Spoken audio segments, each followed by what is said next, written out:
Game Fish and Park Committee to order. I know there are a lot of other committees meeting right now, and we are missing some members, but please be patient and bear with them. To all the folks who've come today, we do have a lot of legislation that's traveling around the committees, and some of these committees are taking important votes. So hopefully some of these representatives will come in.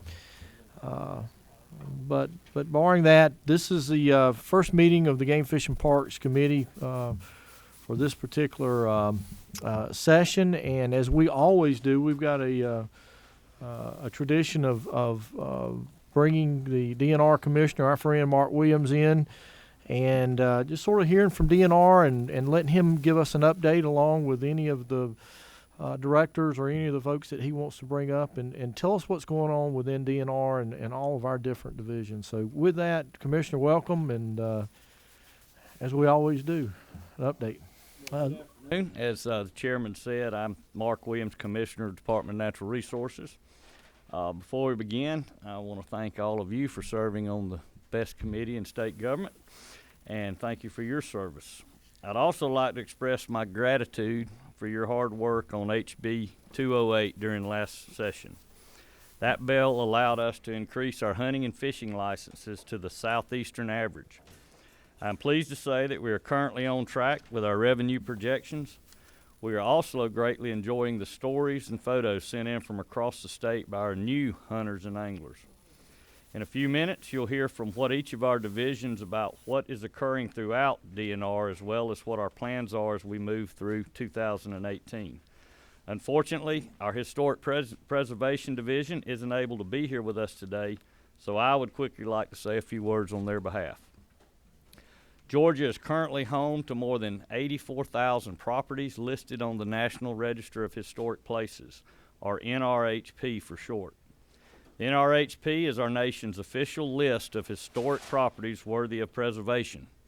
The list acknowledges a property's significance and make it eligible for federal and state tax credits and grants.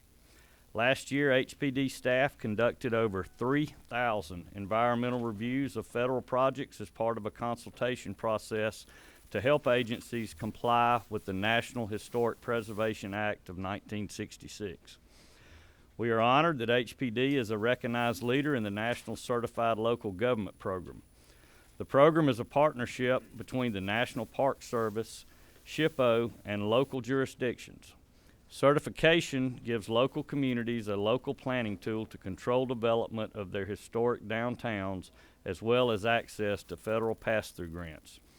There are 95 CLGs in Georgia, with several more being added annually. We're going to do the video. Mr. Chairman, before I start introducing the different divisions, as you know,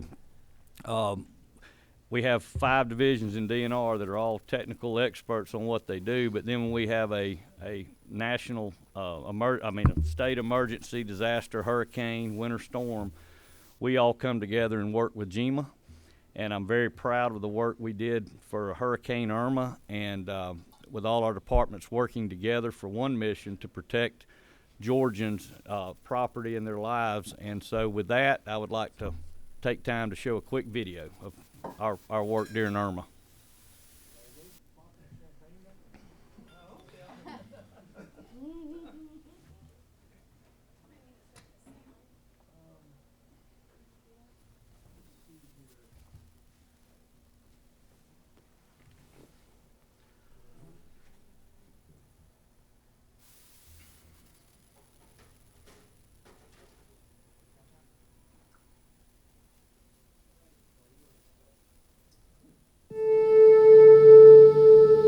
The days leading up to Irma, we're like every other Georgian. We're watching the news. Tracking Hurricane Irma as it moves closer to making landfall in the U.S. They started making their predictions. Let's get that update on Hurricane Irma. The sheer, unrelenting force of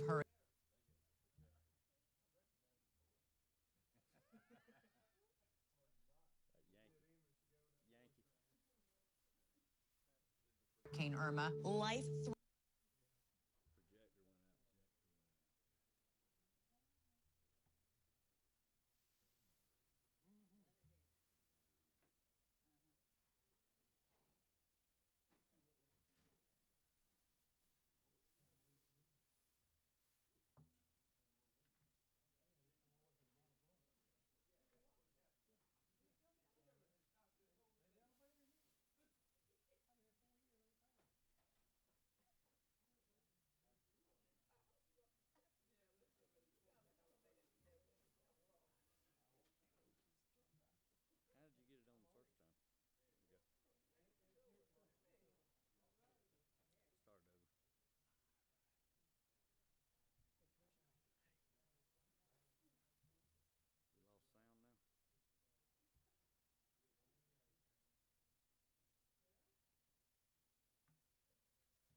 expected. In the afternoon, everything shifting toward the northward and then gradually.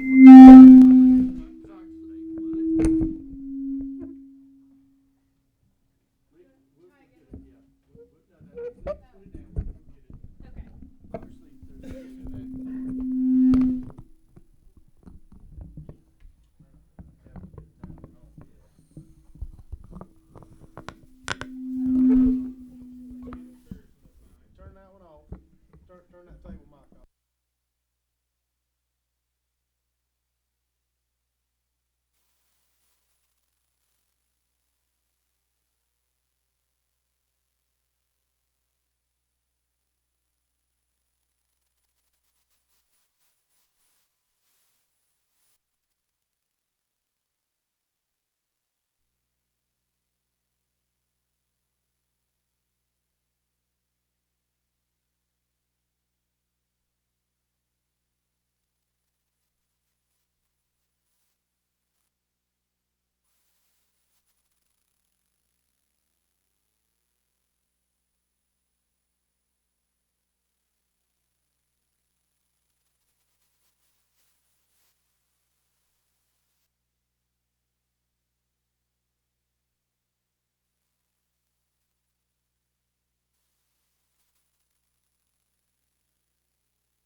Committee before. Oh, there's the volume.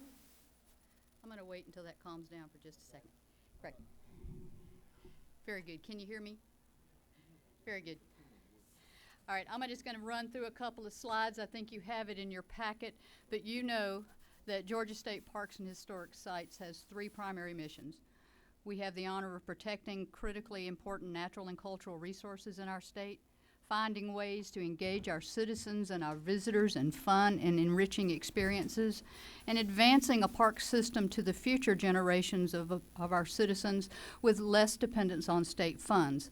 So for the past few years, we've been looking at our system, which is 85,000 acres plus, 300 full-time and 200 or 300 part-time people. So we're a lean machine, but provide great opportunities statewide. The first part of our mission is to protect, and that's our stewardship mission.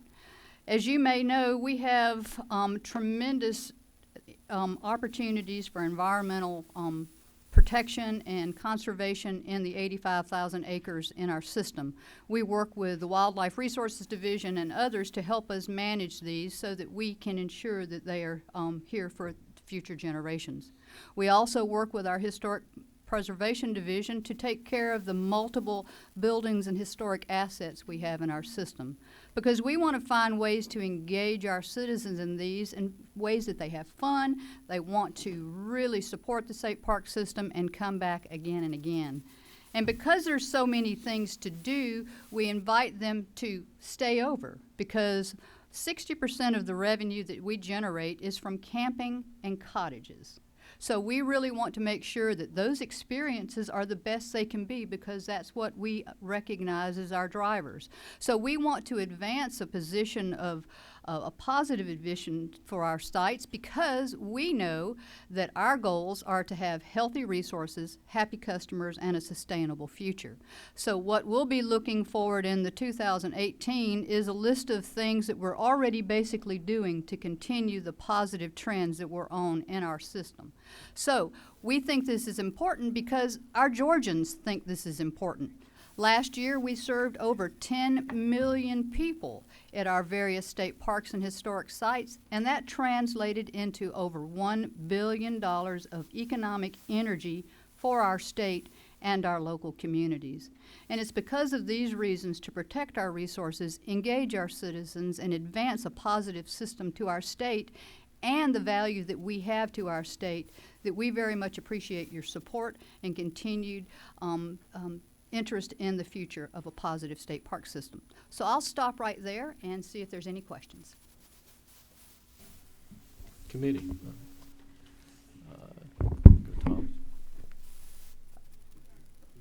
Miss Becky, you know I'm all behind State Park. Yes, sir. But it's not a question so much as it might be a suggestion that won't cost you anything but a piece of paper.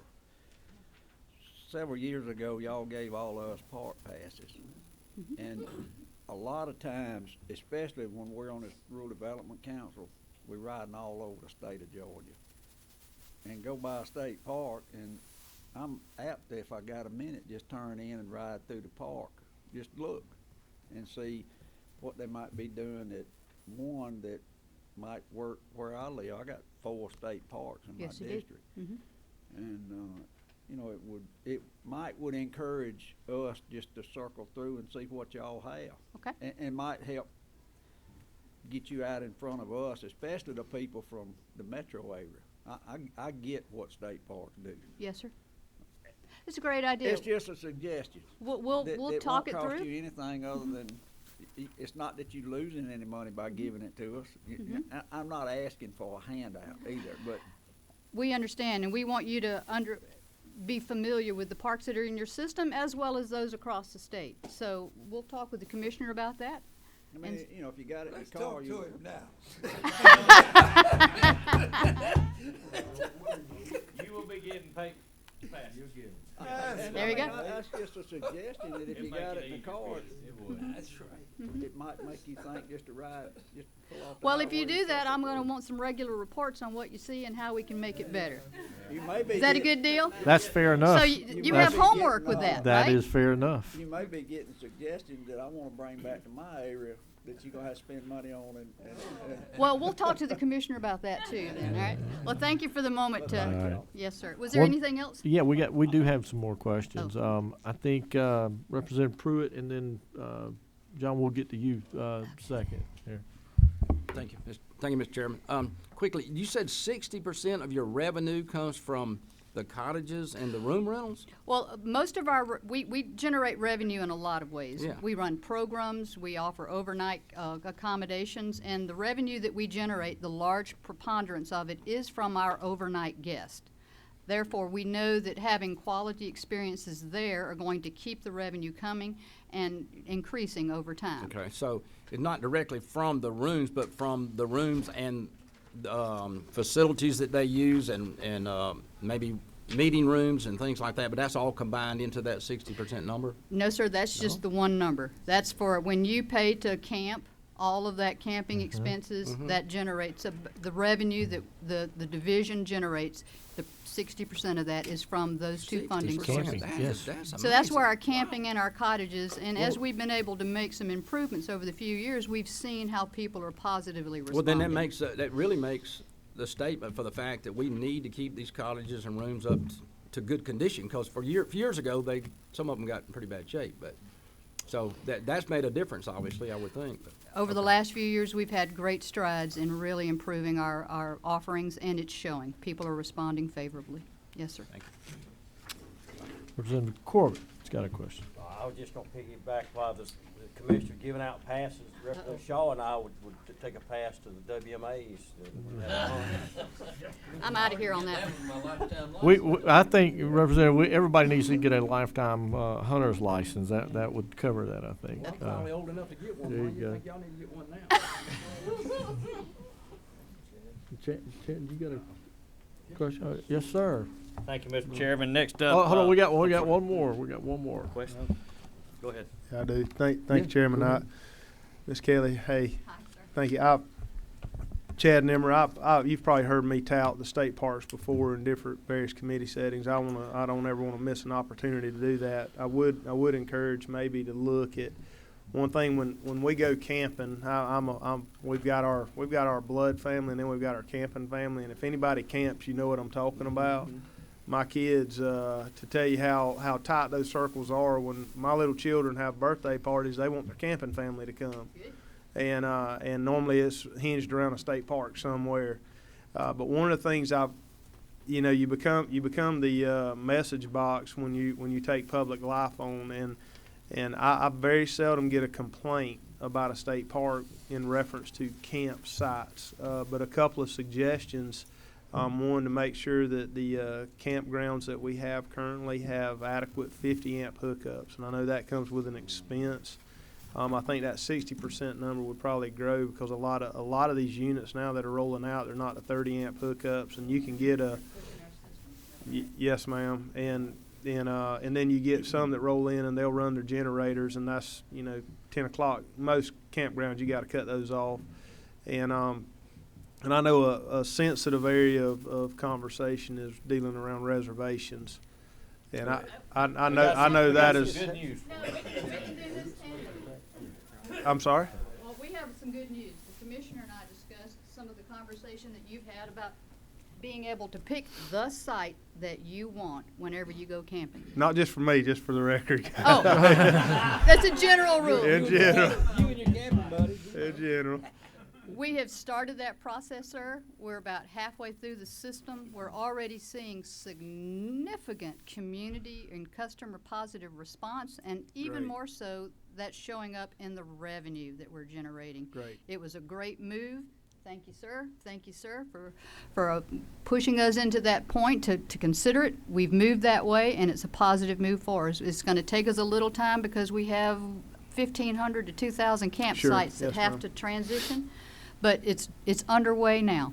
I think that was excellent. Thank you very Yes, much, sir. and I Thank appreciate you. the work that y'all do. And real quick, and to piggyback off of what Chairman Nimmer is saying is the importance of what we're doing is from a capital improvement point of view, whether it's the cost that's going into the electrical outlets that support the campers, or whether it's capital that's going into the cottages. My question is, and it may be good for this committee, and I'm sure y'all have done it through the Appropriations Committee, but is there a priority? I mean, as far as funding that we may be able to help either as members of the Appropriations Committee here, but also to help encourage our friends to look at these issues, these capital improvements that we need in our parks.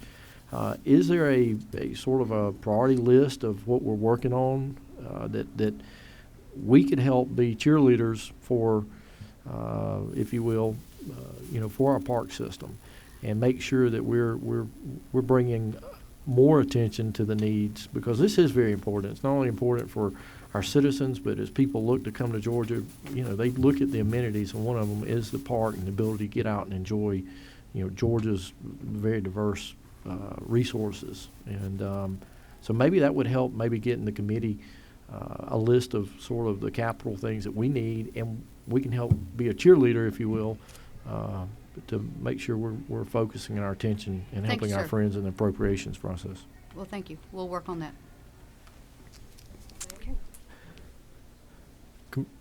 All right. WRD. All right, Mark. Thank you, Mr. Chairman, members of the committee. It's always a pleasure to be here. I also would like to thank you for your service, but also tell you how much I appreciate being in front of y'all, because it's always nice to be in front of fellow enthusiasts and participators in recreation out there. So hope to see y'all out at some point. You can always invite me out if you'd like. Work for Wildlife Resources Division. I am the assistant director, and WRD, while we serve a lot of functions, primarily known as the science arm dealing with freshwater fisheries and terrestrial wildlife within the state of Georgia. And while we feel we serve all of the citizens of Georgia, quite frankly, we consider this group here to be our primary constituency. These are the folks that interact regularly in the activities that we promote, that we also manage for. We got more than 1 million anglers. We've got a lot of recreational shooters, more than 600,000 hunters. The big part of that is wildlife watchers. So our primary constituency is really more than a third of the citizens of Georgia, but we certainly interact with everybody. We've got, as a division, about 350 full-time employees. We're divided into 3 different sections that help us manage that resource appropriately. Our sections are game management, that has land management responsibilities for our WMAs. They also are responsible for those species that are hunted, helping to set regulations, as well as doing scientific management of those species as well. Our other section was fisheries management. That's our freshwater fisheries section. They have essentially the same responsibilities as our game management staff, except they deal with the reservoirs, the freshwater rivers, and the streams here in Georgia, and the sport fish associated with them. And last but not least, our other section is our non-game conservation section. Probably our smallest section, but has the bulk of responsibility related to number of species. 95% of the species in the state of Georgia are neither hunted nor fished, and this section is the one that has responsibility for them. They are the ones that you hear talk about threatened and endangered species, because that is one of their primary functions. If you'll go ahead. Related to our interaction with our constituents, our primary interactions happen at our public facilities, and we have a lot of them. You can see here we got over 100 wildlife management areas, more than 1 million acres of public land that we're managing for folks to come out and either hunt on, wildlife watch on, camp on, hike on. Throughout the year we have access to those. We have 10 public fishing areas, which are the water side of our land management, and we have a little bit higher level of management in those lakes associated with those public fishing areas. Hatcheries, where we're producing fish for stocking in our reservoirs, rivers, and our PFAs. We have an expansive boat ramp program spread across Georgia.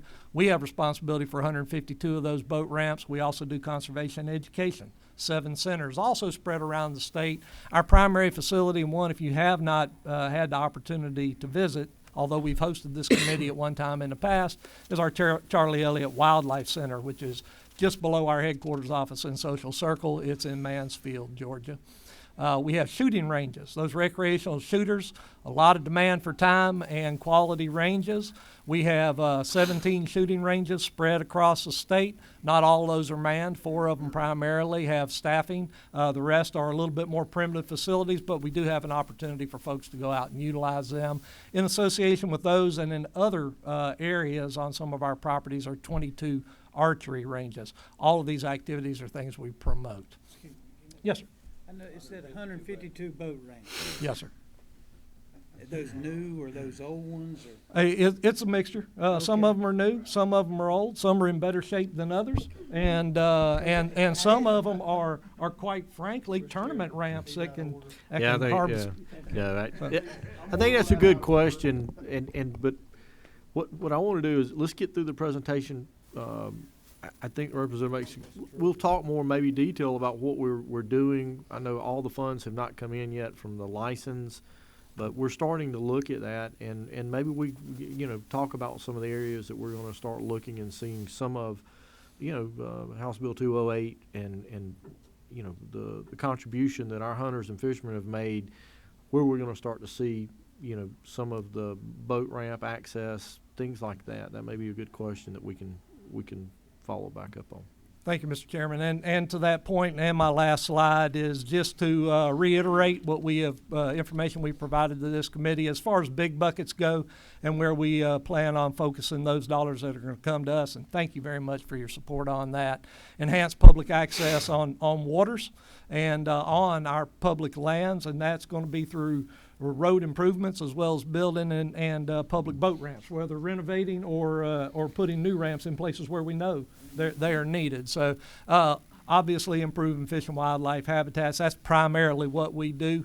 We see opportunity to grow a heck of a lot more fish in some of our facilities through some renovations that are associated with some of our plans, and enhancing the shooting ranges. Those recreational shooters pour a lot of federal dollars into our budget annually through the Pittman-Robertson Act, and they have greater and greater demands related to those facilities, and we want to accommodate them. So that's where we're going to be focusing our efforts in the big picture for those House Bill 208.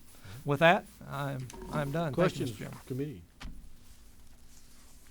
Thank you, Mark. I do have a quick question. Okay. We don't have to use the microphone, do we? Yeah, I want everybody. All right. Yeah.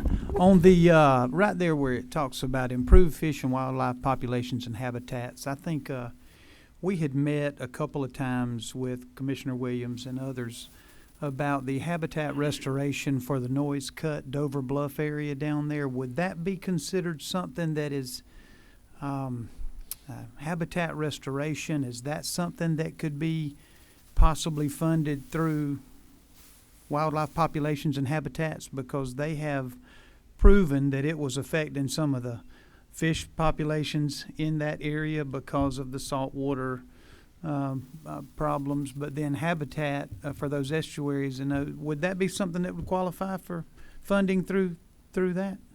We're actually on the freshwater side, so certainly above the salinity line is habitat for fish populations that we could affect with some of those dollars.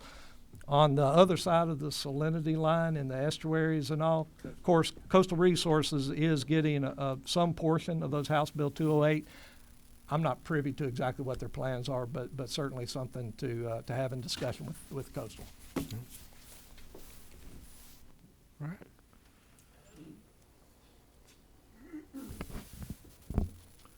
All right. Colonel, how are you doing? I'm great today. How are you? I'm doing good. Mr. Chairman, committee members, appreciate the opportunity, first of all, to be here. Kind of give you an overview of what our division does. We really appreciate your support for our department as a whole. I think all of you know what a game warden does for a living, but just a couple of things. We're the oldest state law enforcement agency in Georgia. We're proud of that. Founded in 1911. And our core mission within the state of Georgia for game wardens, you know, what I call conservation law enforcement. That's enforcing the hunting, the fishing, the boating, the environmental laws. Of course, we've got all the coastal related duties that we have there, enforcement of commercial fishing there on the coast. We also do a lot of search and rescue related operations, as well as helping to conduct the mandated hunter ed and boater education courses in our state. And as Mark Whitney has already talked about, you know, there's a lot of recreational opportunities in this state. Our state is really blessed to have the opportunities for the citizens we have.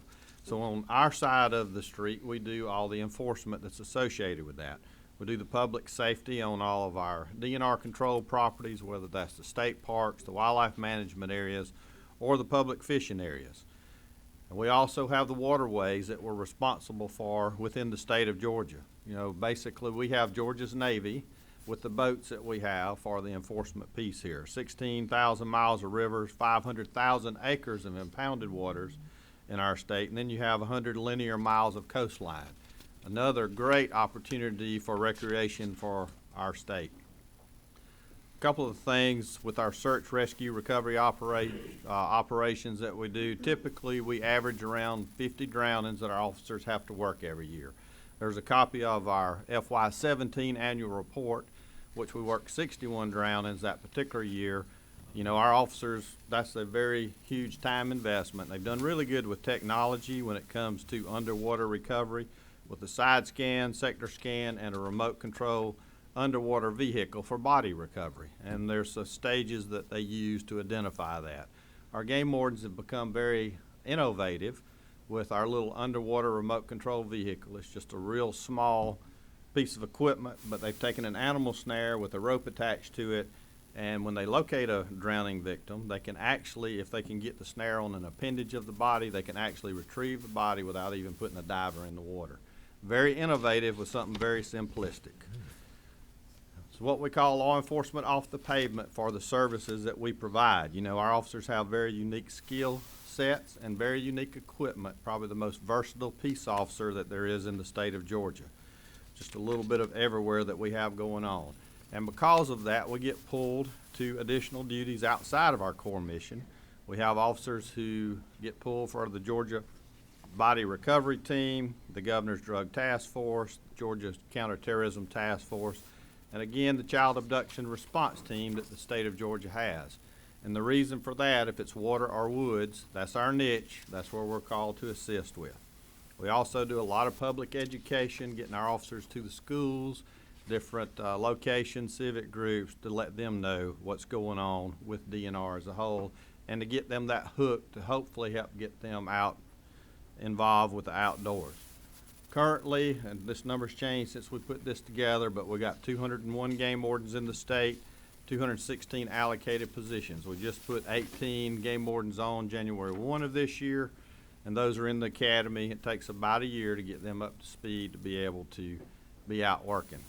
As of today, we've got 43 counties without a resident game warden, and fortunately, because of your support for HB 208, we're going to be making some changes with that, fixing this issue, which we really appreciate that.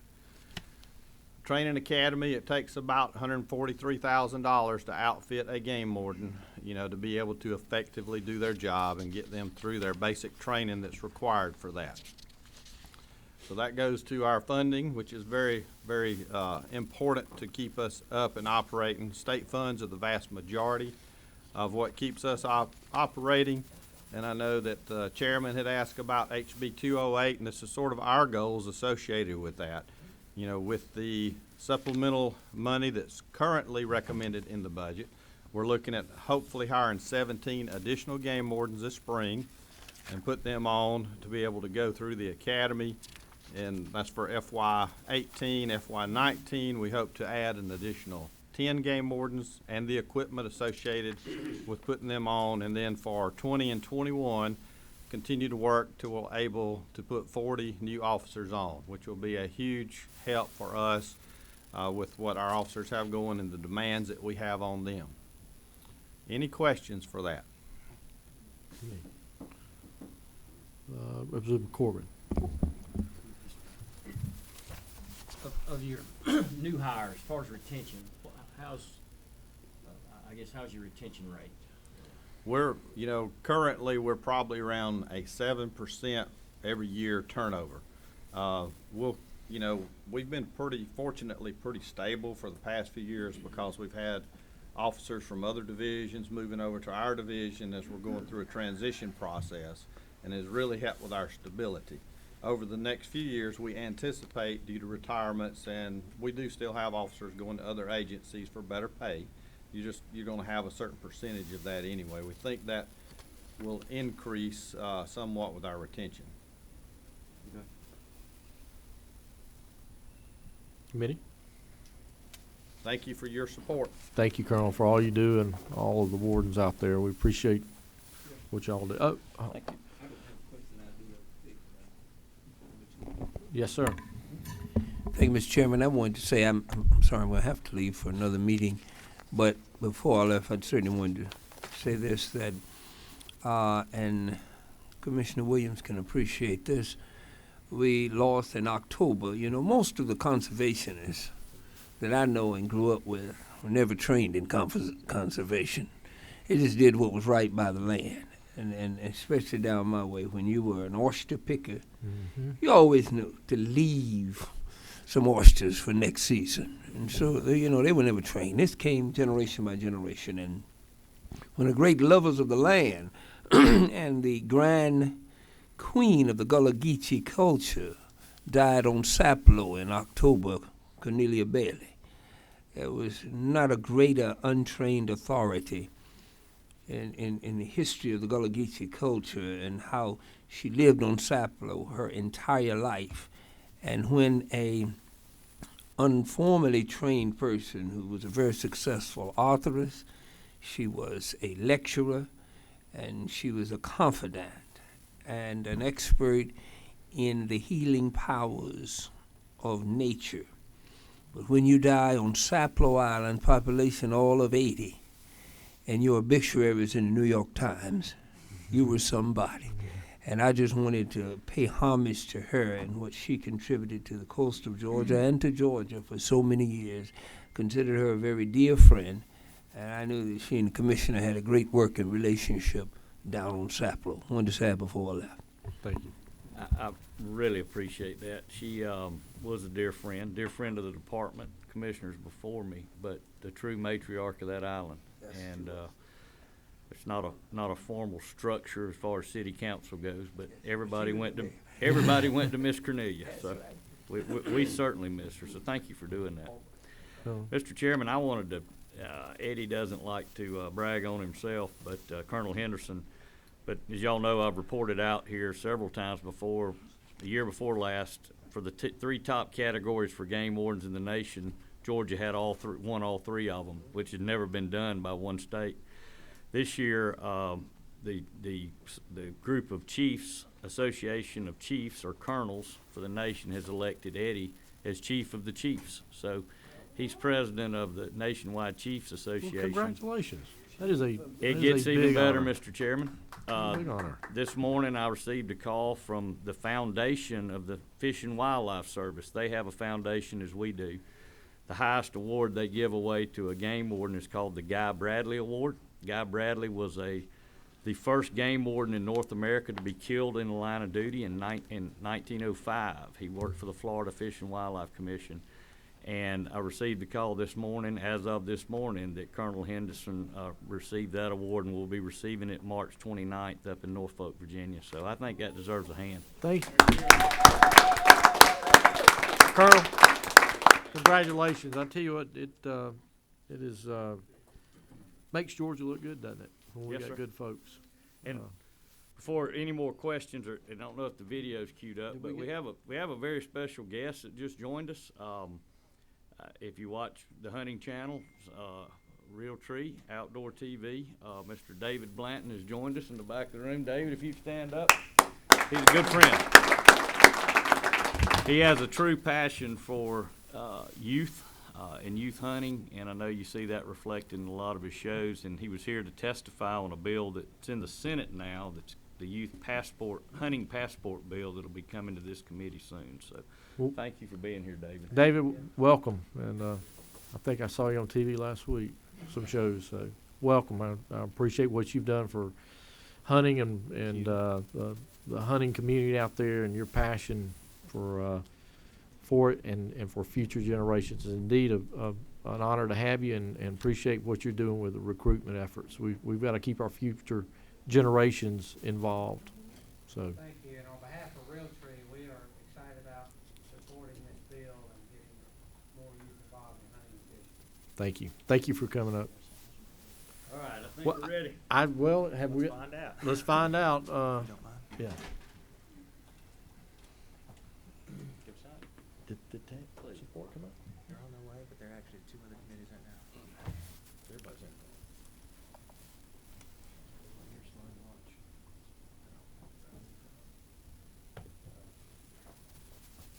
That's like rural broadband. That's pretty good. That's pretty good. That's what we see all.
Yeah, when we do that, and because with these phones and all, everybody can watch it, and I think that would be. I'm sorry for the technical difficulties. We have requested somebody from IT, but apparently there's a waiting line, and we're in a waiting line for other committees that have requested them prior to us. Commissioner, two things I want to talk about. Well, if we can, we'll try this. But and I know CRD was not, Coastal Resources Division was unable to make it today. But you know, was there? I know we had a little issue on the floor today, and I don't know if you're in a position to talk about this, but the devastation that hurricane did to our beaches, our natural resources, the coastal areas along the coast. I know it's been devastating. It's been hit 2 years in a row. And I didn't know if you could add to that. I know, you know, there's some folks that were very... It would have tied, obviously, right in with the video. Mm-hmm. We got a lot of good footage in there of the scarping of the beach and the way that we talked a lot about in the video about how it changed the shoreline. Depending on how close structures were to the shoreline, you know, it looks different. Like sometimes just a natural beach, you can't tell that much difference. But when it started, especially on Jekyll Island, it was really devastating. It was right up to the Yes. homes. And it was real close that it almost washed out from under some homes. So I think that money is terribly important to the to those coastal counties. And I think DCA will set up a great grant program for that to be administered based on need. So beach renourishment's terribly expensive. So Yep. that's Well, I want to make a point. You know, everybody, you know, you think money's going to some private institution, but I want to remind people that, and you can speak, you know, with Definity here, but the people own the coast of Georgia, right? right. It's not an individual or an entity. Well, It is the tourism, people's tourism is an economic driver down Yeah. there, and people like to go to nice beaches. And that from an ecological standpoint, it's important for sea turtle nesting and shorebirding. But the beach, if you haven't been down there since Irma, it's unrecognizable in some places from last year. It just looks so different. And, But my point is, it's not where the ocean starts is you know, the states, but I want to remind people that you know, the line is not necessarily where the water is it goes up, and Right. and that's state property. That's all of the people of Georgia's That's right. property. and so, the marsh belongs to all the and the state marsh, people. and that's what I would remind people in this committee is we hear things like we heard on the floor today, so misinformed about, you know, that's everybody's. That beach is everybody's. Mhm. That coastal shore belongs to the people of the state of Georgia. It is not a personal entity or ownership of a property, or that's the state's. And I appreciate what y'all have done, and I appreciate your comments here. Very important. We have one of the most beautiful coasts, I think the most beautiful coast on the eastern seaboard, and the most unique and diverse coastline as far as habitat. And thank y'all for what you do in protecting it. And you've heard me quote this before, but in our little 100 miles, we have 1/3 of the entire salt marsh Yep. of the eastern seaboard of the United States in that 100 miles. So Certainly worth protecting. it is, and in 2 years of hurricanes, it is certainly worth this state's time and resources to go back and make sure that we are building back those resources and helping them get back to where they should be. Thank you for what you're doing. I don't know if we've got contact yet with the IT, but one last thing, and I know, Commissioner, we're going to get more House Bill 208. I can't tell you how appreciative I am. I think everybody on this committee, not only Commissioner and everybody within DNR, but the hunting and fishing community, what this means to put additional resources back into the resource, okay, through our hunting and license fee. I hope as there's a bill that is out there that I personally am very, very much in favor of, and it's called GOSHA, and I know it's working its way through. We've got a constitutional amendment. That part is working, a resolution working through the House, through the Ways and Means. And then I think the enabling legislation through natural resources. I'm not sure where everything is, but again, another effort in which we're investing back into Georgia's resources. And as that bill, hopefully as that bill, I haven't got an update of where it stands, but as that bill moves through, I want to bring it to the attention of the committee. If you don't understand it, please take time to look at it, and if we can get a bill out and a resolution out that is a responsible bill, I want y'all to look at it. That's good, because that's going to allow us to, as a state, to make sure we've got the resources that are floating back and putting back into Georgia's conservation land. So that may be something in the future, a committee meeting, we may have a presentation on if that moves. Commissioner, I don't know if you've got any updates on that. No, but going back to some of your earlier comments, for those that aren't on my budget that didn't get to hear this, for our wildlife resources, we're going to see an increase in the little budget, right, Terry, of $2.7 million. And we're going to do 300 miles of additional road on our wildlife management areas, 2,500 acres of food plots, 750 acres of dove fields, and 190 acres of waterfowl improvements. Spud's going to use his 400. Spud, I need to go back. Spud retired. Yeah. So Doug, the Coastal Resources is going to use their 450 for boater access, which is another word for boat ramps and kayak ramps. Eddie, Colonel Henderson talked about what he's trying to backfill those 40 counties with his money. And let's see, wildlife resources. That covers it. But also in WRD, we've added a lot of acreage. The good thing about a recession is land's cheap. And so we were able to buy, I think, under just this administration, 80-something thousand acres of additional land since I've been commissioner. We haven't added staff. So with some of the monies in HB 208, we'll be adding additional staff for some for new programs, if we add new programs, but some just to backfill some slots where we've had one manager working across 4 counties with management areas. So the acreage is great, but it takes people to run it. Yeah. So. Well, I appreciate that. And again, when we look at economically this state, and we look at all the business and all the people that want to come to Georgia, everybody's worried about transportation and other things, and that is a part of it. But I will tell you that another part of people looking at the state of Georgia is its natural resources, its outdoor recreation. Those are amenities that people want to have in a state, and the ability for their people and folks that work for those companies to come in and enjoy, and their families have an opportunity to do the outdoors. So I appreciate that. I see Mike Worley in the back. Mike, is there any updates on Gosha?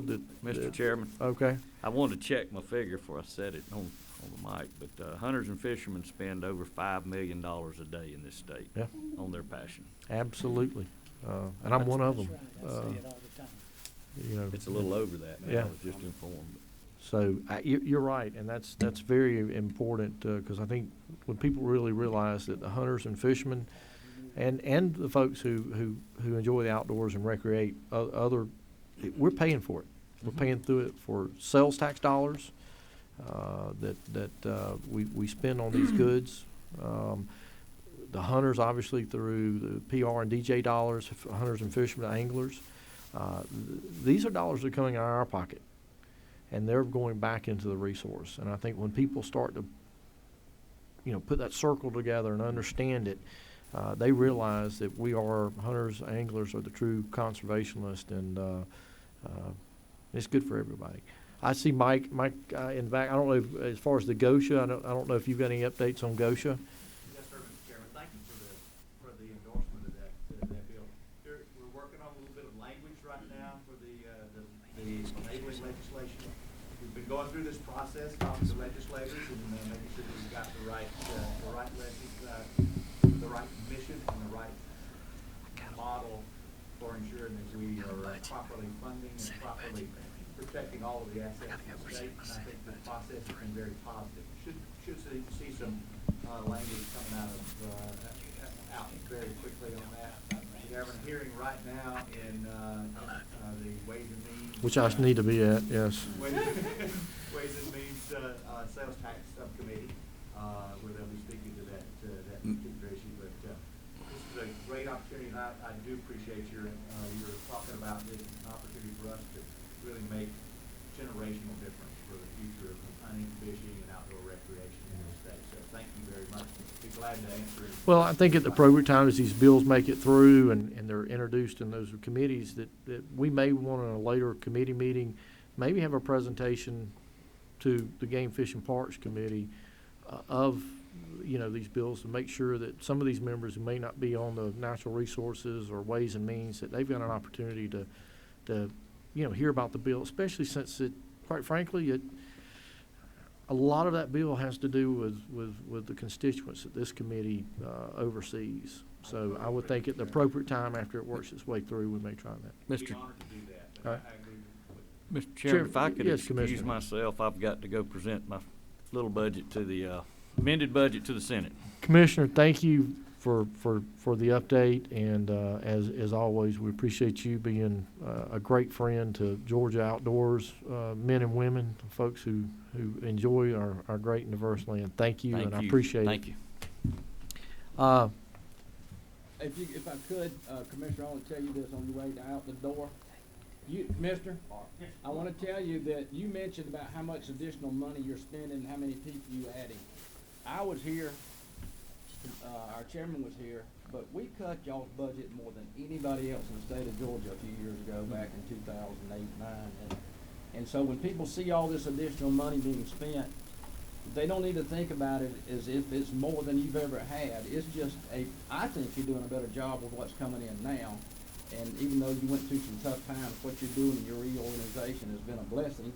The other thing you mentioned about land that you're purchasing at a cheap price, that is great for the state, but also we helped a lot of people at a time when they actually needed to sell some property. So it was a benefit both ways. But Well, I thank you very appreciate much. that, but every acre you add, You got to maintain it. you got to maintain. That's right. Thank you. Thank you, Commissioner. Any more comments from the committee? I'd like to thank, again, everybody from DNR and all the different divisions for what you do and the update. Very important. Becky, we talked about, maybe some of the capital stuff. Help educate us on the priority. Certainly, our parks are going to be more and more demand as more and more people move into the state, and let us know. And Colonel, congratulations. I mean, that is an honor not only to be recognized within your own state for things or regionally, but nationally. That's a big honor, and congratulations to you. I'm serious. That is a high honor, and we appreciate you and all what the game wardens do for the state of Georgia. Thank y'all. To everyone, we are adjourned, and we'll set an agenda for the next meeting. Thanks. I wanted to see the video.